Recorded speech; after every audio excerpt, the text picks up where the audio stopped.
from Kansas. He is currently on the Alumni Board of Directors and works at PwC at New York City as a senior manager in modeling and analytics. I just want to let you all know, participants, that this session is going to be recorded. I turn it over to you, Josh. Okay, great. Thank you so much, Sharmila and Farley. I'm looking forward to this opportunity. It's really special for me to be able to give back. Let me share my screen. I have a short presentation that should last about 30 minutes.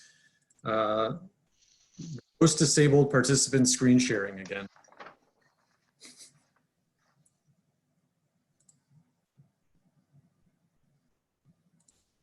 There we go.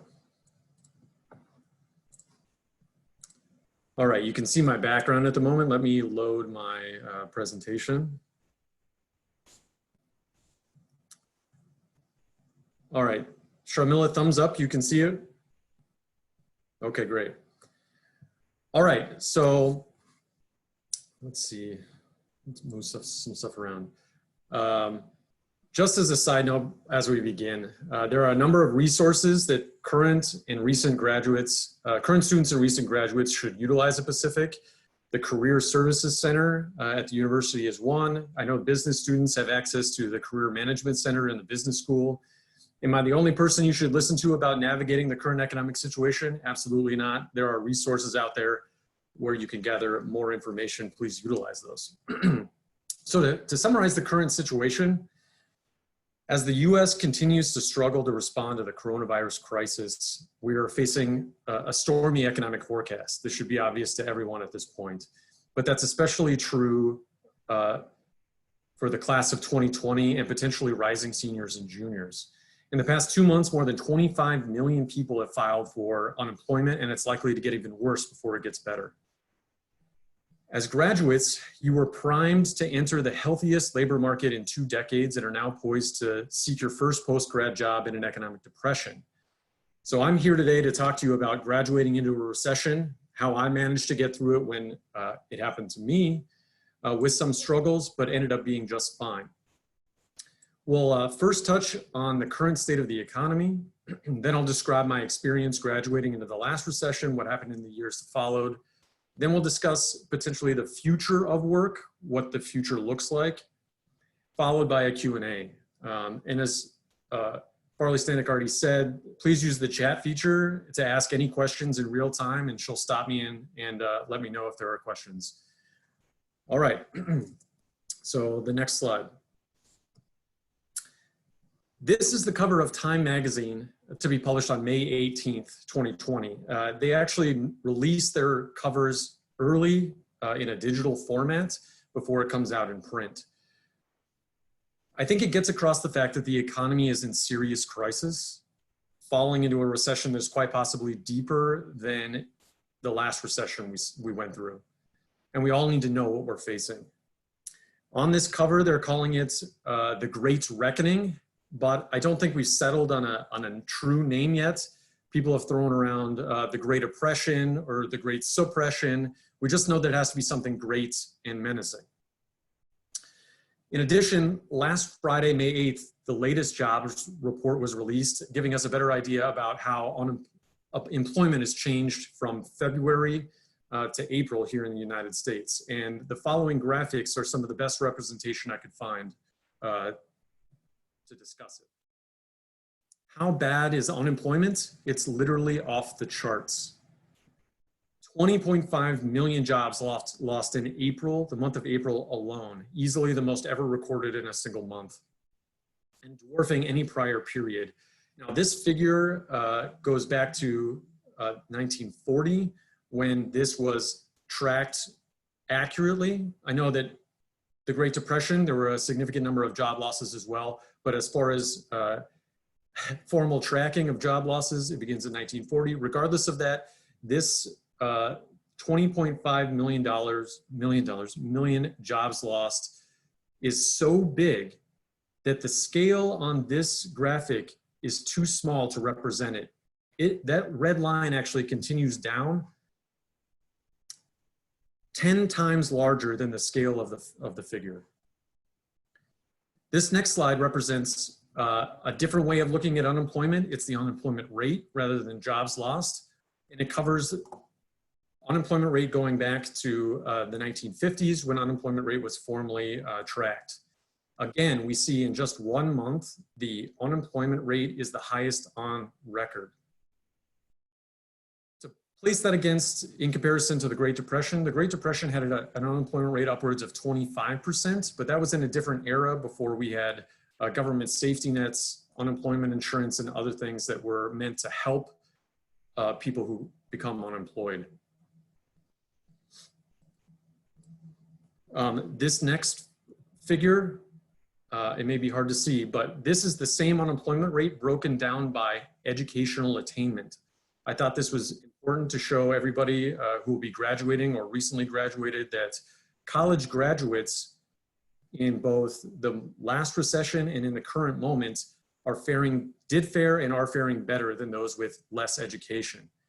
The one thing to keep in mind though, that this graph is for people who are 25 years old and older. There's another graph, a preliminary graph, I believe on the Federal Reserve Economics Data website that reveals that, at least for April, the potential unemployment rate for people 20 to 24 years old is upwards of 15%, between 15 and 17% as well. We know that graduating into a recession can be difficult, but I'm here to talk you through it. This last slide represents the gross domestic product for the 4 most recent recessions and a potential GDP forecast going forward. Now, I've been talking about unemployment rate. GDP is a representation of how much the economy is producing and correlates highly with unemployment rate. If people aren't working, they're not producing. As we can see, the last 4 recessions were not as deep and as sudden as the dotted line, which represents what we're seeing for the current situation. Now, Moody's Analytics has looked into forecasting the potential outcome. This is just one path that we could observe going forward. It takes the shape of like a Nike swoosh. However, economists like Mark Zandi, who's the leading economist at Moody's, is worried about a second wave of the virus that could easily turn a quickly recovering recession into a long-term lasting depression. The next 2 to 3 weeks will be telling as we better understand the path of the virus going forward, learning from other economies that are reopening or even certain states that are reopening, and further ramping up our own testing. It's largely dependent on how we react to the virus, what we continue to do to make sure that we stay healthy. So I know I've rushed through these things quickly. We can spend some time in Q&A talking about the economy. That's all I'm going to say about it right now. I will mix in some additional observations through the rest of the presentation, but I wanted to take a step back in time real fast.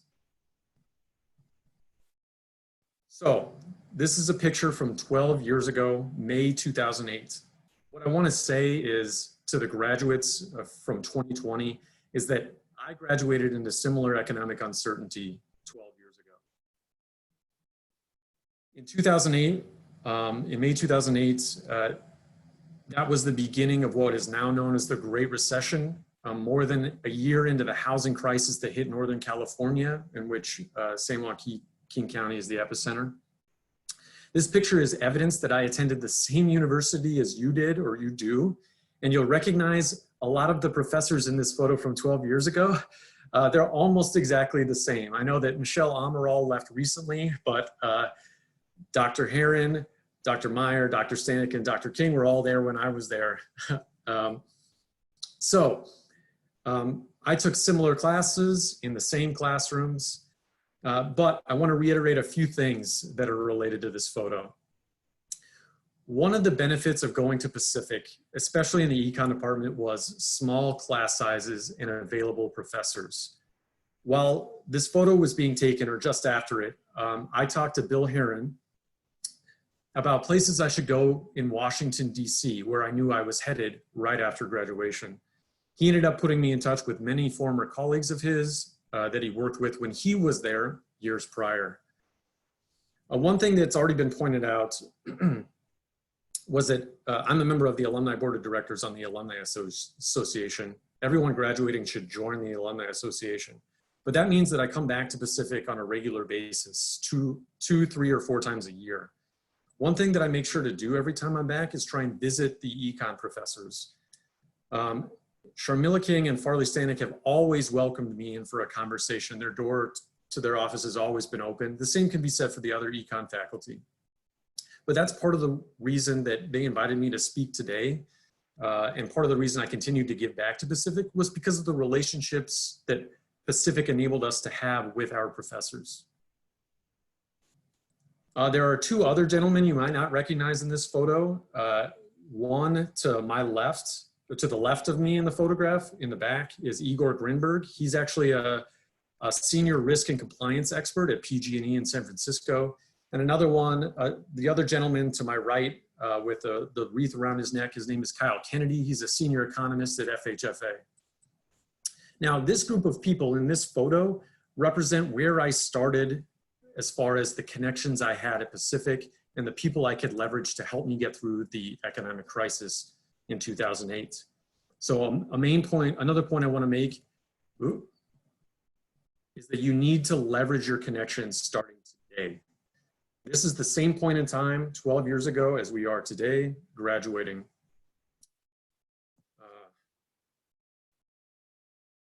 Let me get back to my notes. You have a network to leverage. This group was my network to begin with, but you have friends, family members, coworkers, and even professors.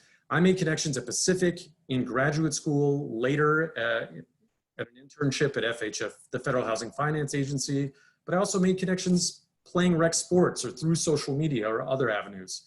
I tried to keep track of everyone I met because I never knew when they could help me, or just as importantly, when I could help them get through something similar.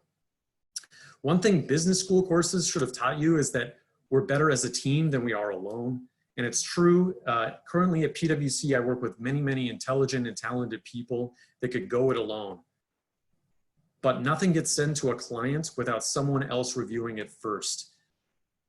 If it's something as simple as your resume, don't be afraid to ask someone to review it for you. Leverage your connections.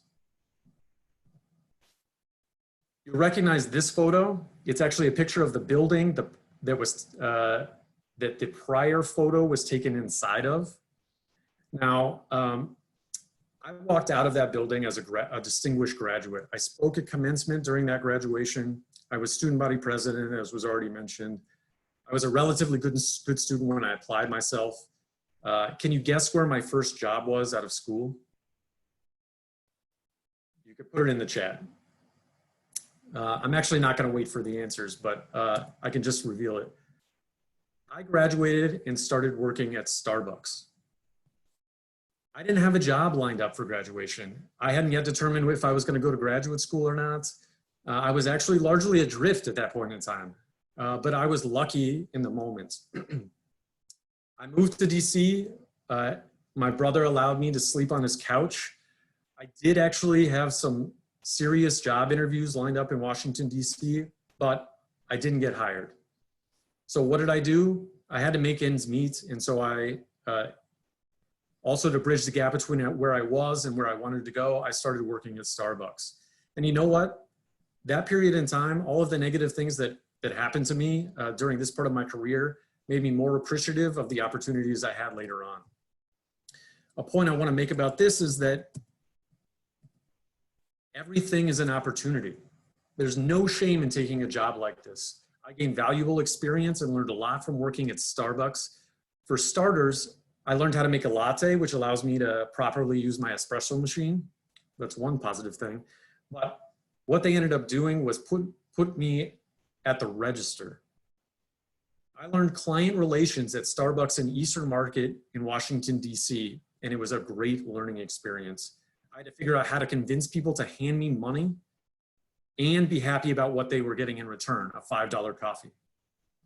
So every job, no matter where, is an opportunity to build skills. Another point I want to make about this is that nothing is forever. I worked at Starbucks to bridge the gap, but I didn't stay there for long. I'm going to use a different example to reiterate this point, using a friend of mine here in New York City. She was laid off in 2015, spending 6 months unemployed. Now, that wasn't during a recession, but the lesson still applies. So hear me out. She had a few interviews, but didn't find her absolutely ideal job, and she got frustrated. But then she changed her mindset about it.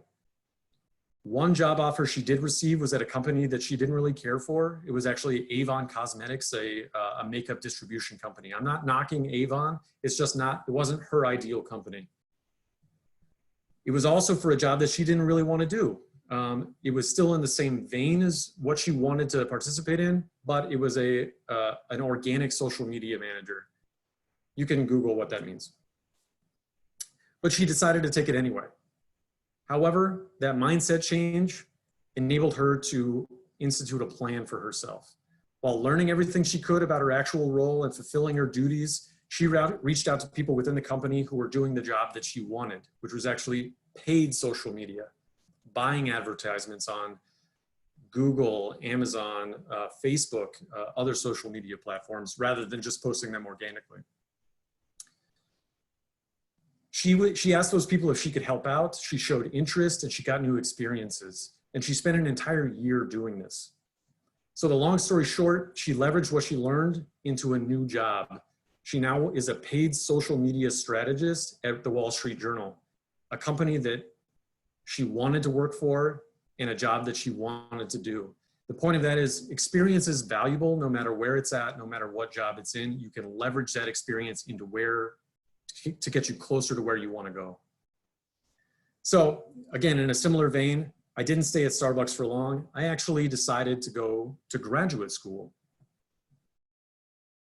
I applied to graduate school as a senior undergraduate.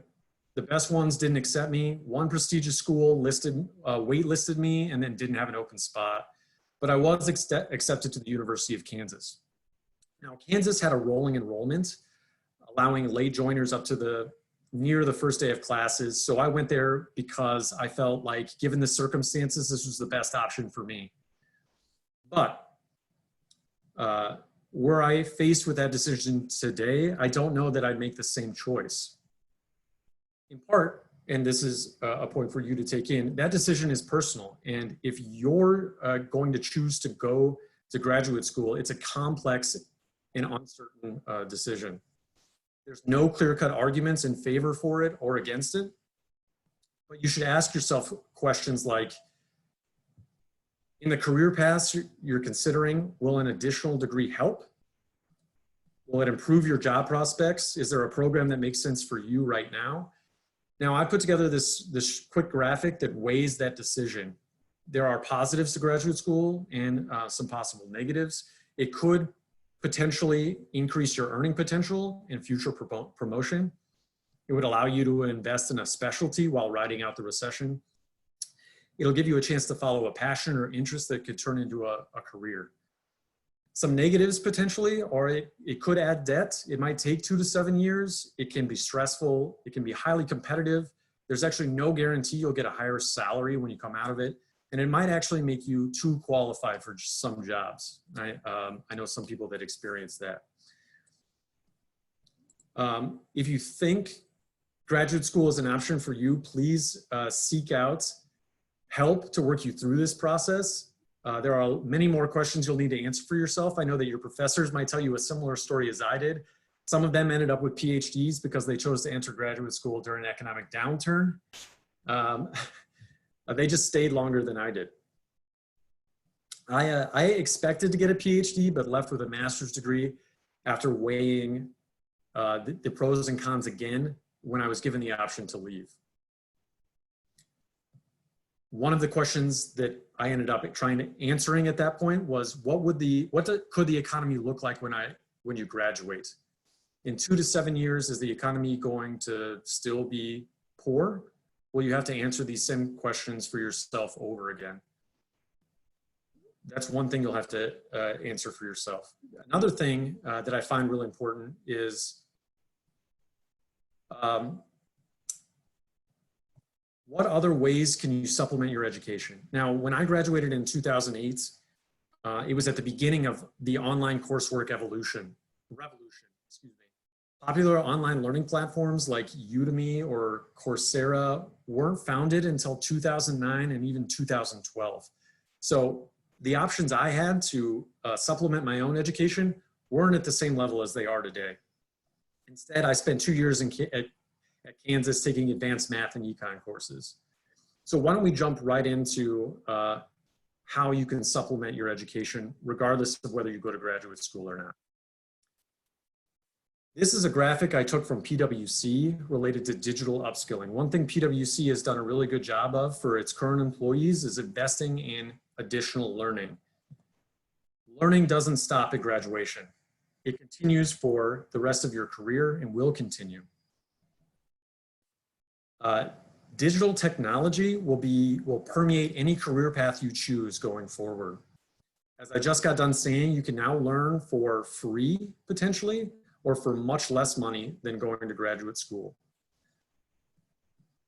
On that note, I want to invite everybody to download PwC's digital fitness app. It's a tool originally rolled out to only PwC employees to invest time and resources in learning new skills. Only recently did PwC realize that this could benefit everyone and open it up to the general public.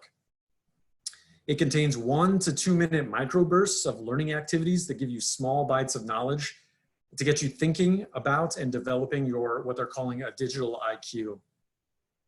It then assesses when you're, where you are in your understanding of advanced technologies and other topics, and suggests additional activities you could use to improve your digital score. I've used it many times. My current digital fitness score is actually 290. I'll let you figure out if that is good or not, and you can compare it to yourself.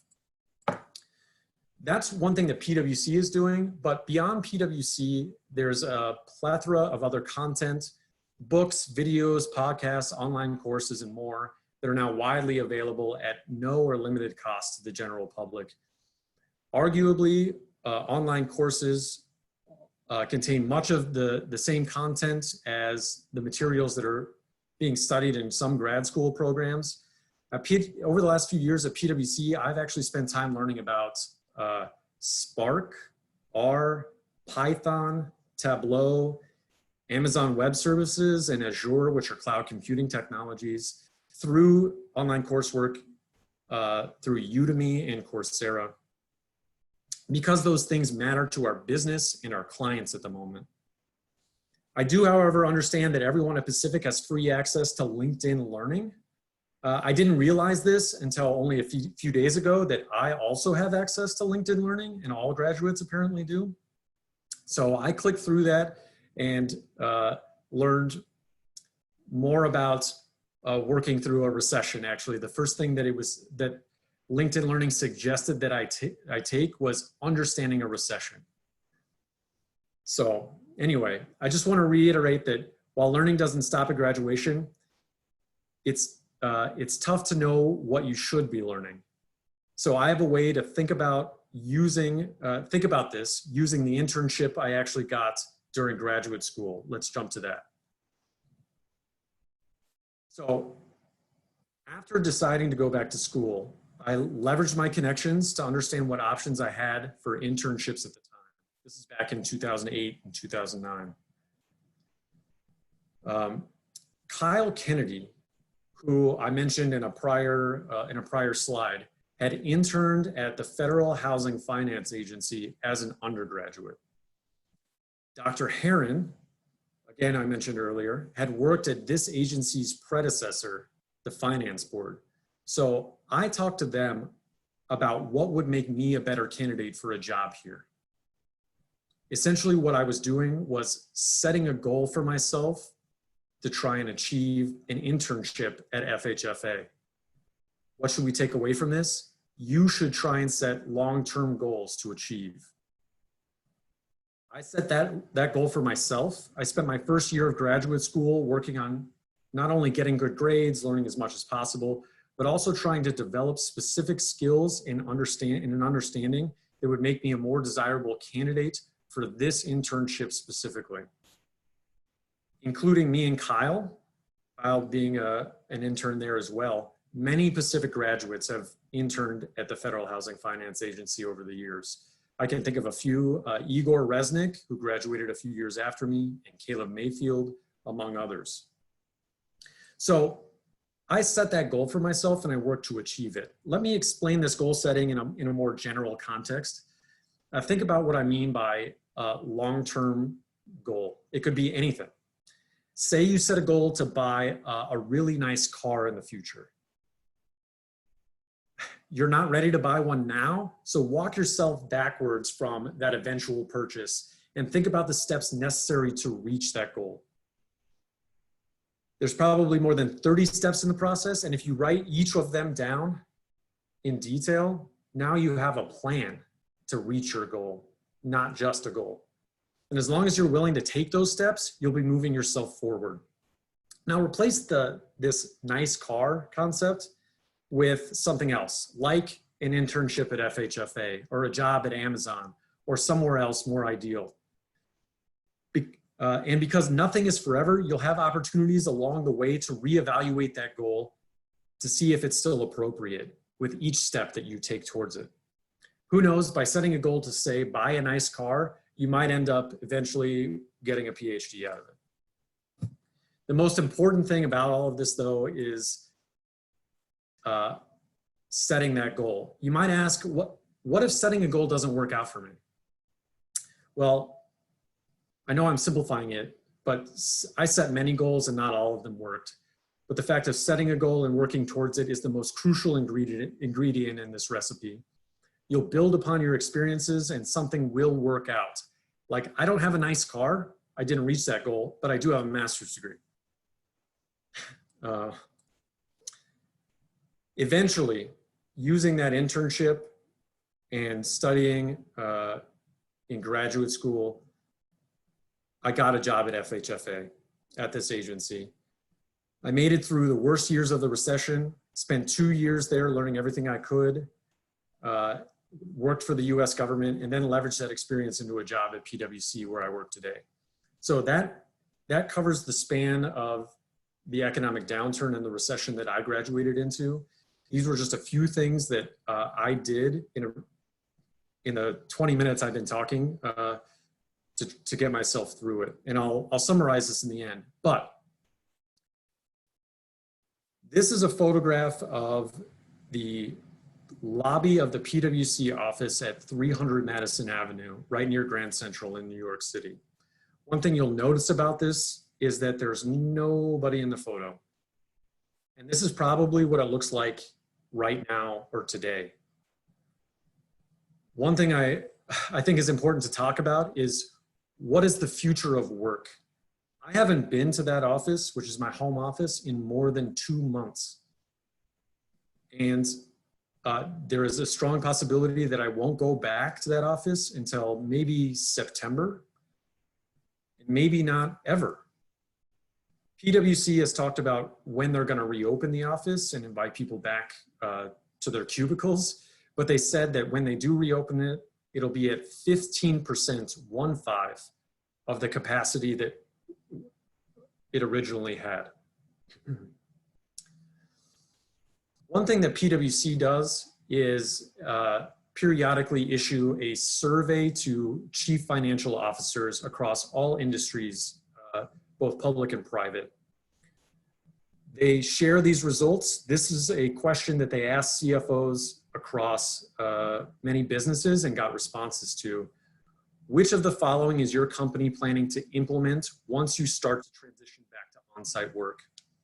The #1 response from CFOs is make remote work a permanent option for roles that allow it.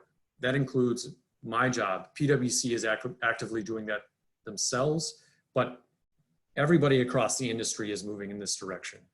This is the future of work.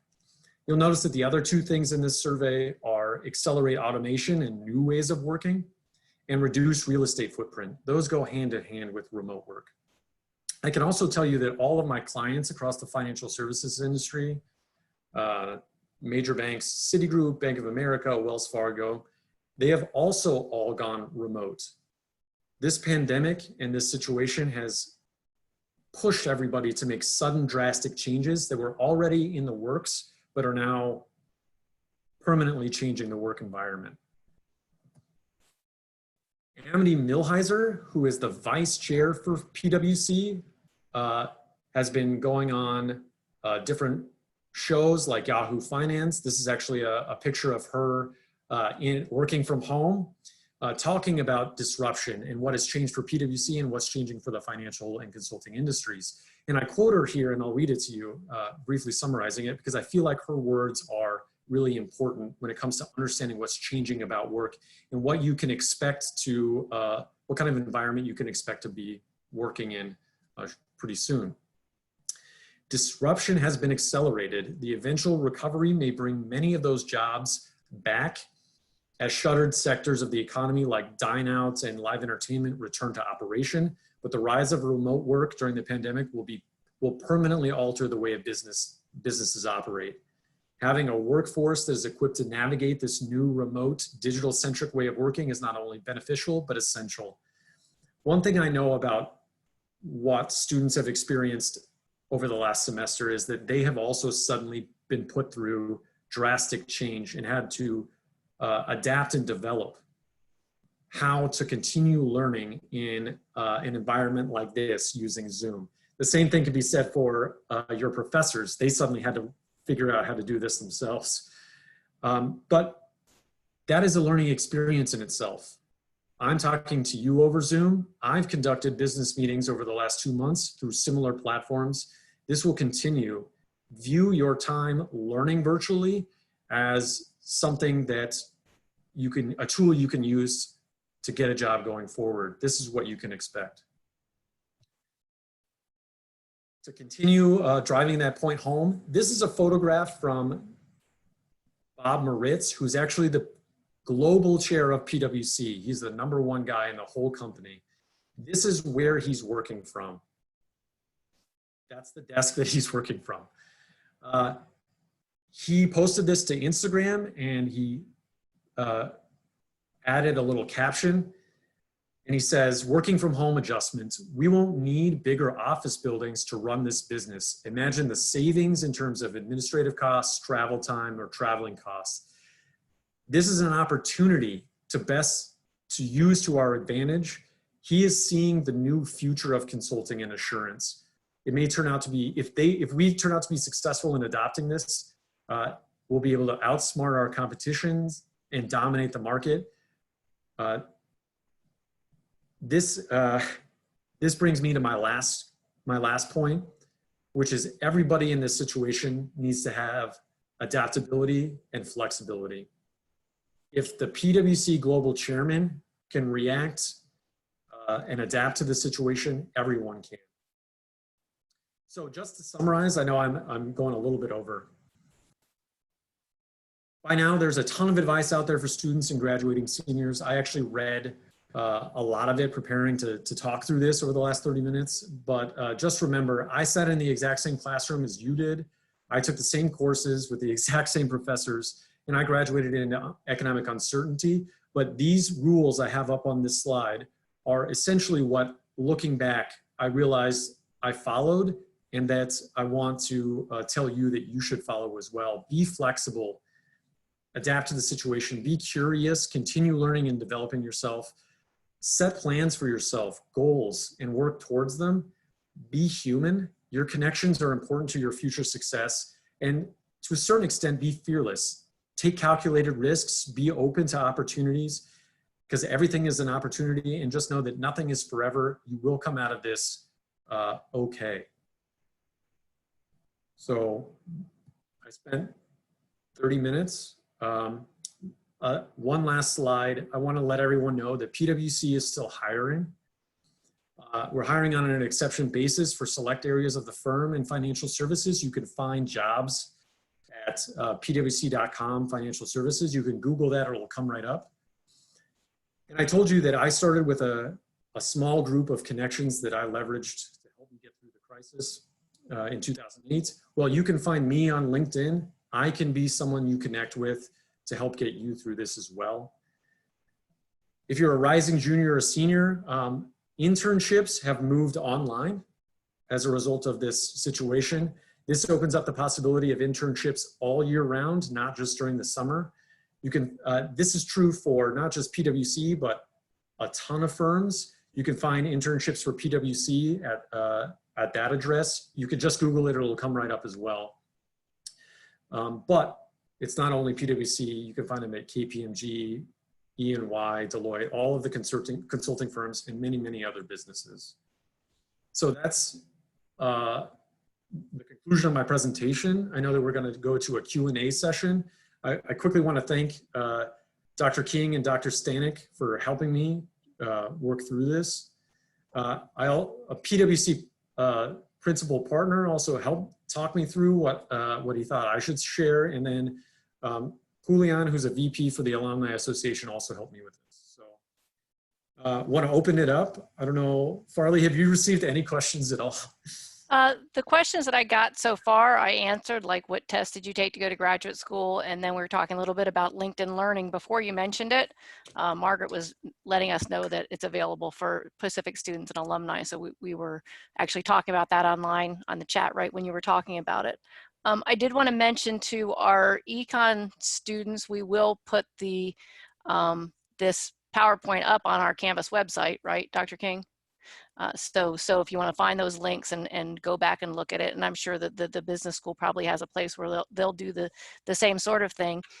So what I'm going to try to do, there's too many people here, I don't want to unmute you all, but I'm going to try to manage participants. So if you can raise your hand, most of you know how to do that. If you go to manage participants, you'll see the list of people and you can click on the little hand raising thing right next to your name. But I'm going to start off with a question that Sharmila and I had when we were running through this presentation with Josh once that I think is an interesting one. You were at FHFA in DC and you got your master's degree, you were working there, and then after a year or two, you moved to PwC. What changed? What was it, something in the economy? Was this a job you didn't really want and then you moved? Like what was your change? Sure. So I spent 2.5 years at FHFA, and I look back at that time, the time I spent there in the U.S. government, actually really fondly.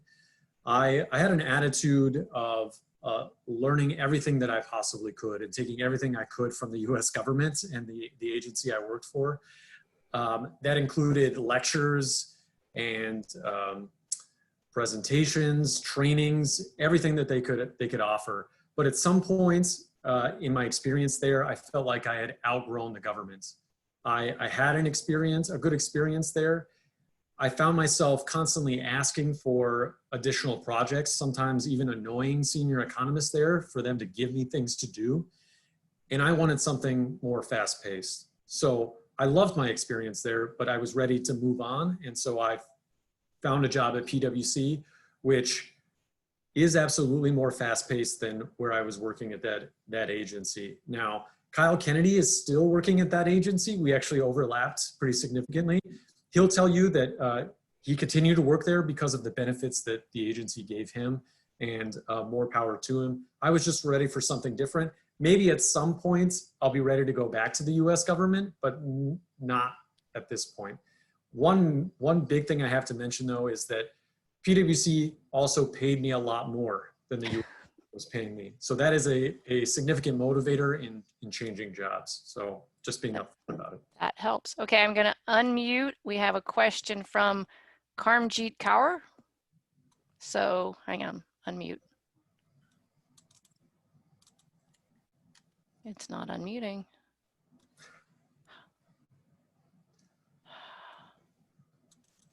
Are you using this as a learning experience? Now. Oh, there we go. There you go. I kept hitting it. I was doing the right me thing. too. I'm all like, let me unmute myself so they can actually hear me. Oh, right. Okay. So what was that link? Again, it was www. It's not really a question. I just wanted to get that link again from you. It was www.pwc.com financial careers. Financial services. Financial services. Great. Thank you Yes. so much, Josh. Yeah, of course. Okay. Okay. And then we have a question from the chat board saying, do you think this is a good time for a career change? Ooh. Typically, in a recession, people try not to change jobs. If you find an opportunity, go for it. It's the same type of weighing the decision to go to graduate school. You can work through the same process. There are positives and negatives to changing jobs. If you feel like this is the right time for you, yeah, of course, please do it. Would I change jobs at this moment? Given that I feel like I have a secure one, probably not. But if you want to change jobs, yeah, of course, please do it. I don't know if that fully answers your question, but. So here's another question. Since we have some current economic students, we have some almost graduating students. I'm just scanning the list of people that are here, but some who are still in school. And just for our purposes, what courses do you think were really useful for you? Not necessarily just in doing economics, but in being able to be all those things that you said you should be, flexible and adaptable and everything. Looking back, what are you glad you took? I mean, I'm sure you glad you took everything, but. Well, sure. I prepared for the question of like, what should I take if I want all of these things? Okay, you can answer that one. Okay. I'll start with that and then I can get to the other ones. Looking back, there are things that I should have taken. Going into graduate school, I felt like I was slightly unprepared with math. A master's program or a PhD program in economics tends to be math heavy. I wish I had taken more mathematics courses when I was at Pacific, challenged myself. Courses like real analysis or linear equations, linear algebra, things that I found very useful in my studies in graduate school. I know those are available at Pacific and you can challenge yourself by taking those. I ended up taking those in graduate school anyway, so it turned out just fine. One thing also looking back, I realized at Pacific is I never took a true English course or never took a true writing course. And I realized that would have been beneficial as well. That is not just for econ, right? That can be applied to any job that you go into. Oftentimes, people will ask you to write even things as simple as emails that you can work on and study in school so you're better prepared afterwards. However, I think another thing that Pacific did a really good job was providing outside the classroom opportunities. I learned so much from taking on leadership roles while I was at Pacific. ASUOP, fraternity and sorority life, clubs, all sorts of things. That actually provided an education in itself, and I'm going to be an eternal advocate for people to get involved as much as they possibly can. It's about academics first, but you can learn so much from things outside the classroom as well. Thank you. So there's a question from Aaron Metler here asking about that graph you showed with all the different recoveries from recessions. And there was the dotted line sort of about the 2020 recessions, but she wants to know what your thoughts are about how quickly the economy might bounce back this time. Okay. I know a lot of economists early on were really positive about the potential of a quick recovery. Over time, as more data has been revealed to us and we understand the potential impact of the economy, the timeline for recovery has stretched out significantly from their initial assessments. One question from that PwC CFO survey that I didn't choose to share was asking CFOs if the virus were to disappear miraculously today, how long would it take for your company to go back to business as usual? And at the beginning of April, CFOs answered that question.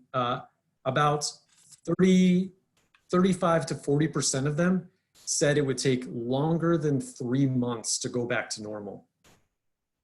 Well, PwC also issued that same question 2 weeks later, near the end of April, and nearly 50%, rather than 35%, 50% of CFOs then said it would take longer than 3 months to go back to business as usual. So if we use that as a gauge for if the virus disappeared today, which it's not, how long would it take for companies to recover?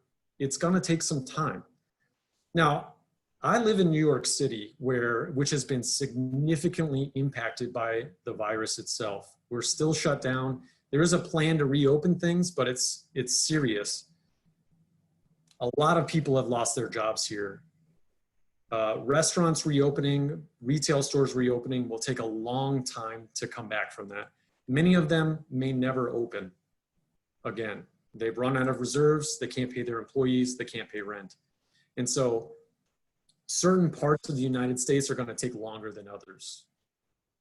And so I can't obviously put a full timeline on that, but it's gonna take time.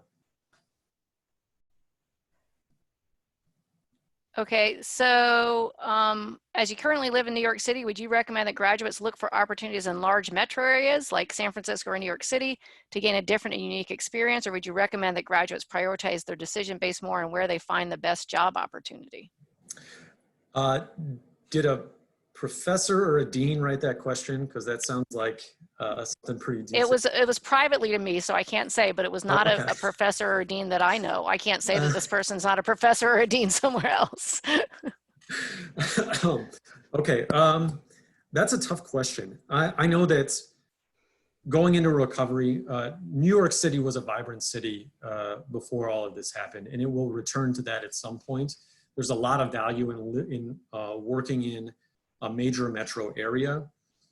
I moved to Washington, D.C. and to New York City because that's where the jobs were for me, not necessarily because that's where I wanted to be. That's where the opportunities I had led me.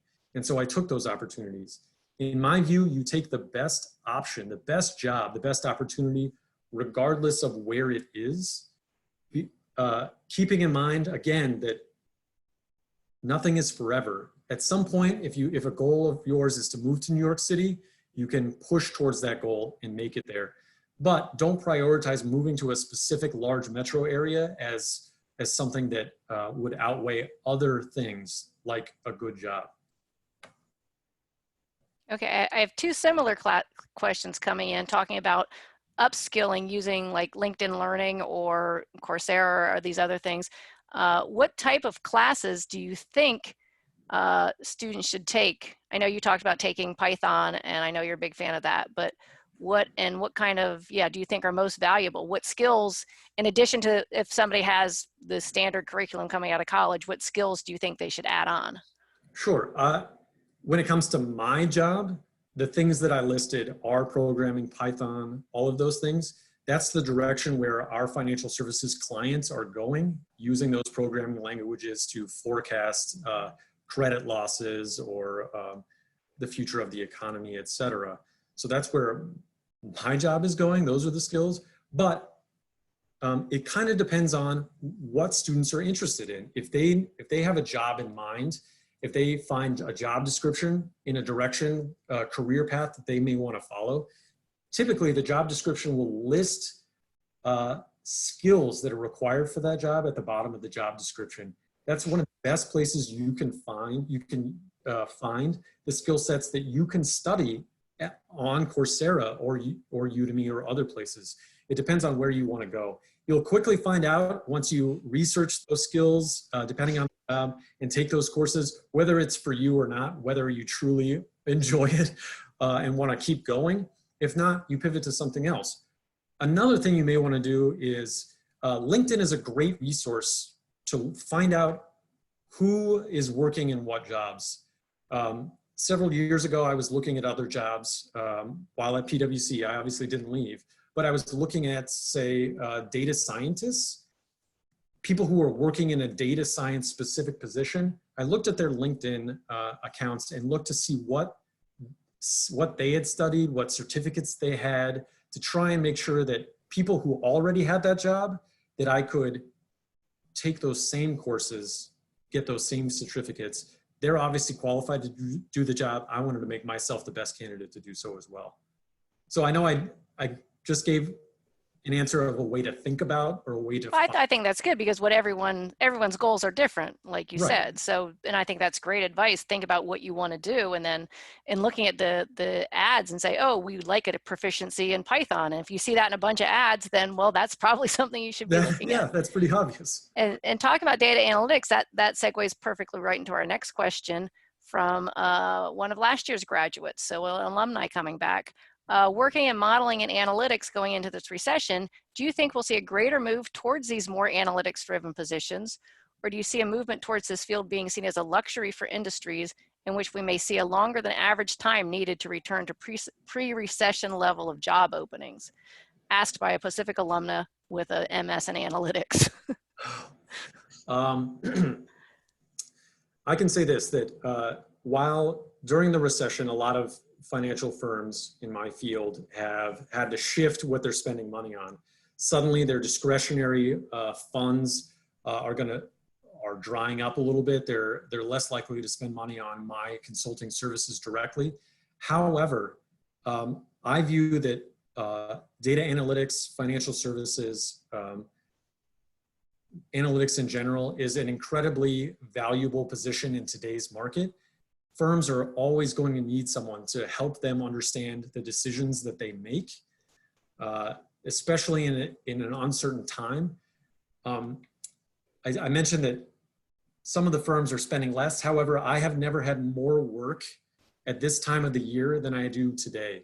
So I can say for certain that people like me are in high demand and they're still being hired. They're just shifting focus. I'm actually helping firms understand how much money they need to hold in reserve so that they can make sure that they make it through a deep recession, hold money against potential future losses, etc. So the work that we do is incredibly valuable to financial firms and will continue to be there and will be in demand. Is Cognos Analytics still being utilized for business metric purposes in bigger companies? Cognos, I don't know what that is. So maybe not at PwC or for the specific functions that I work in. I don't exactly know that. I'm sure that I can figure that out pretty quickly. I just know that we don't work with that, but some people might. So sorry, I can't answer that directly. So going back to your, when you said when you were working at Starbucks in DC and before you went to graduate school and you applied for a bunch of jobs, and then, so you don't have to answer this specifically, but did you apply for, how many jobs did you apply for? How, coming out in a recession, which should be the mindset, and how many jobs and how many of them got even close to being something that happened? What should they be preparing themselves for? Right. I applied for a lot of jobs. I don't know the number exactly. I applied for a lot of jobs that I never got a response back from, which happens to a lot of people, even in a good economic environment. I did end up interviewing with a small think tank right out of undergrad. And I actually I didn't get hired, they didn't hire me, but I actually talked to the person I interviewed with shortly after that and asked him, hey, who did you hire? And to try and get a better understanding of what they were actually looking for. And sad story, it turned out that they didn't hire anybody. That given the state of the economy and the uncertainty, it wasn't me, it was— Oh, it wasn't that you were worse, nothing was better than you. No, but that's just an example of there's a lot of uncertain things. You can apply for a lot of jobs and not hear back. That's the norm. Don't be discouraged by that. Continue applying. I may have been naive and didn't apply for as many jobs as I probably should have. And maybe I gave up too early in that and chose to go to graduate school or worked at Starbucks in the short term. I could have applied for more, but put yourself out there. Apply for as many jobs you think you're qualified as possible, and even some that you're not qualified for. You never know. And following up on that, somebody asked, what job platforms do you think are the best ones to look for jobs? Ooh. It's been a while since you looked for a job, I guess. Yeah. I use LinkedIn a lot. LinkedIn is a good resource to find out kind of generally what's available. But if I read about or hear about a company that's doing something innovative, I go straight to their website to see what jobs that they have listed specifically on their website. Not everybody posts jobs on LinkedIn. That's a good resource, but go directly to a company. Another thing, when I left FHFA, I actually used a recruiter. I reached out to a recruiter who I knew was looking obviously to recruit people, and had conversations with several of them to figure out what they knew about jobs that were available. Oftentimes recruiters have specific contracts where they're recruiting for a set of jobs that aren't available elsewhere. You can always talk to a recruiter. There's no commitment involved. While they'll try and sell you on something, take it always with a grain of salt, but they're also a good resource if you're. Whoops, I'm sorry. That was me. I was trying to unmute somebody to ask a question. And now you've disappeared. Mary, did I unmute you? You can ask your question while I remute. Now Mary's disappeared also. I've muted everybody. Okay, I'm going to. Oh, Mary, you're on the phone. I see. What are you Okay, doing this now, for? there you go. Oh, you mean I was talking to no one all You that were talking time? to no one. I'm sorry. Now you are unmuted. Well, that's okay. Just carry on. It was no big, it's history anyway, so just carry on. Okay, are you sure? Okay. All right, Josh, you should be back on again now. Yeah, I'm back on. So sorry, Mary. I was trying to signal to you. Just wait. So we are coming up at 4:59. So I think if it's okay with Josh, I'm going to wind up, but maybe just unmute everyone in case anyone wants to say a few things. There is one I wanted. Okay, go ahead, Mary. I access the chat session where I can view what everybody chatted about. Where If can I you wanted access to- it? If you. Yeah, because that's what I was trying to do. I clicked on chat and then this list popped up and I clicked raised hand because you said click to raise your hand earlier, Okay. and I didn't know what we're talking about. If you hover down on that black bar where it says manage participants, that's what you clicked on to get the list of participants, but 2 spaces over, or 1 maybe on yours if you're not hosting, there's a thing that says chat with a bubble. And if you click on that, Yeah, the chat screen should pop up. well, oh, magic. Thank you. So yeah, so you can see there everything that everyone was asking about. I did want to say, I want to thank everyone for coming, and I did want to say that we are doing this, the economics department, in association with Eberhart School of Business all throughout the summer, bringing in different alumni from different fields and different things. Josh was our big kickoff because he graduated in the recession too. But our next event is May 28th, and it's going to be a panel of corporate recruiters. So I think that a lot of you newly graduating and newly graduated students would find that really interesting. So the information will be sent out just like this. So we hope to see all of you there. Thank you. And I'm going to just unmute everybody and you can have a free-for-all for a few minutes. Hey, Josh. Hey, Josh. But if you are unmuted and you're not speaking, could you please mute yourself so we don't get all that background noise? Everybody do that, and then this will work. Okay. This is Dave Frederickson. Yeah, hey. Yeah, you forgot 2 things about working for the federal government. Okay. One is job security, and the other is they'll be the last to go bankrupt. That's true. It's historically true that during a recession, the government still has jobs and they'll be there. So you're right, stability. And the paychecks are always on time. Thanks, Dave.